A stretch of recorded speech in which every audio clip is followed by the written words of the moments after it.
ಈಗ ತಾನೇ ಮಾತನಾಡಿದ ಜಗದೀಶ್ ಕಾರಂತ್ ಮಹನೀಯರಿಗೆ ನನ್ನ ಸಾಷ್ಟಾಂಗ ನಮಸ್ಕಾರ.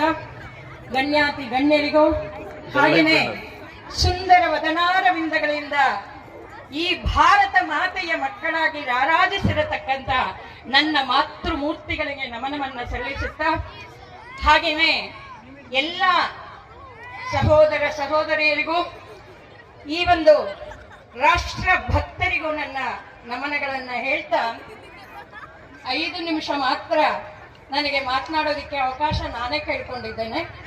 ಯಾಕೆ ಅಂದ್ರೆ ಜಗದೀಶ್ ಕಾರಂತ್ ಅವರು ಒಂದು ಮಾತಾಡಿದ್ರು, ಮೊದಲು ನೀವೆಲ್ಲ ಮಾತನಾಡ್ಬಿಡಿ, ಯಾಕೆಂದ್ರೆ ಎಲ್ಲರೂ ಎದ್ದೋಗ್ಬಿಡ್ತಾರೆ ಅಂತ. ಇಲ್ಲವೇ ಇಲ್ಲ, ನಮ್ಮ ಈ ಒಂದು ಚಂದಾಪುರದ ಜನ ಎದ್ದೇಳಲ್ಲ ಅಂತ ಪಣ ತೊಟ್ಟು ಇವತ್ತು ಕಾಣಂದ್ರು.